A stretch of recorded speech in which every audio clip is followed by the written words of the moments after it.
पाक पनि यही दिदी पाक पाक पार PARK पार हामीले के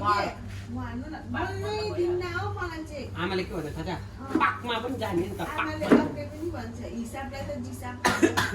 अनि के भन्छ त्यसलाई आमा पनि घुमोस् होइन अहिले पो खुट्टा लाग्दैछ घुम्नु जानु न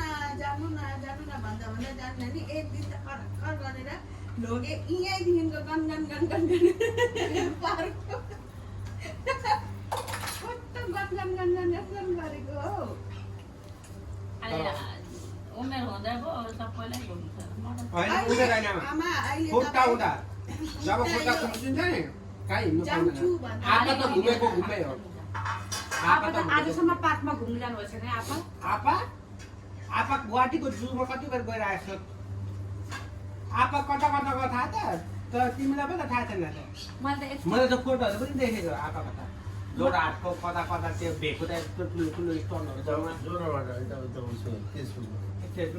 कता घुमेको आपा जमानामा घुरिसकेको सबै आमालाई चाहिँ थाहा छैन अब छोराछोरी ठुलो भयो कोही चेपे हेर्नु परेको छैन नानी रुन्छ कि भन्नु परेको छैन जानु नि यति बेला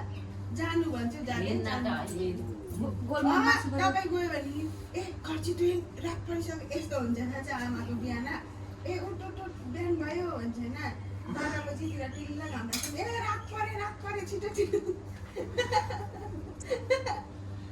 बिहान छिटो बिहान हुन्छ राति छिटो राति हुन्छ 12 बजी नै रात पर्छ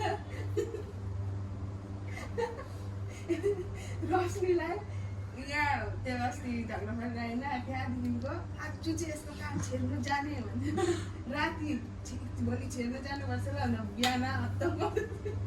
फेरि बेलुका छेर्नु जानुपर्छ ल भोलि बिहान फेरि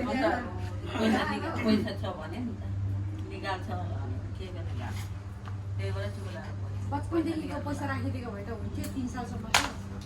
ए बाँचेसरो फुटाएर त्यो दिनमा 50 रुपैयाँ गरेर जम्मा गरेर फुटाएर चलाएछ हाम्रो त त्यो त्यसको यति भएको छ हो भोलि पर्सि तिर्छ कसको पैसा बाबुको कति हुन्छ पेटमा भएको दिनको पैसा राखिदिएको नि कसले दिएको थियो पैसा कमाउँदै ल्याउँदै आमाले दिन्थ्यो 10 रुपियाँ त्यही राखेर 5000 भयो चलाएको छ ऊ डेलिभरीमा चलाउँछ नि त्यो पछाडि तिरेर त्यो तिरेको पैसाले यहाँ हुन्छ कि यहाँ हुन्छ बनाइदिनु काम छेर्दिनुपर्छ काम त 6 महिनामै तिरेर काम त 6 महिनामै मेरो साथीको नानीको कानको कति चाहिँ पर्छ हो सानो बच्चा हो 4500 पर्छ मतलब 45 सानो नानीको नि 4500 म मेरो त थप्ने नै रहेछ मेरो 4000 पनि छैन इलेक्ट्रिक ठुलो रिङ बनाइदिनुपर्छ टेन्सन नगर्दा हुन्छ भाइ जम्मा गर्नुपर्छ तर उ त मैले भेटेको छु नि दिदीको सुन कानको त पाइहाल्छ नानीले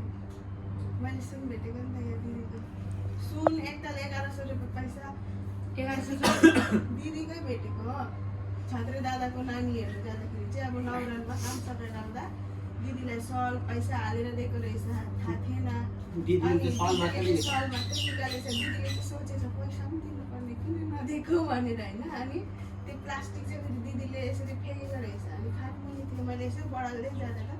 यस्तो पोलोथिनबाट अब यसो गऱ्यो नि त पैसा निस्क्यो क्या अनि दिदीले भुलिदिएको के गरेको भनेर मैले ल्याएर यहाँ आमालाई देखाएँ होइन अनि लगेर दिएको दिदीलाई थाहै छैन पैसा पनि दिएको थियो भनेर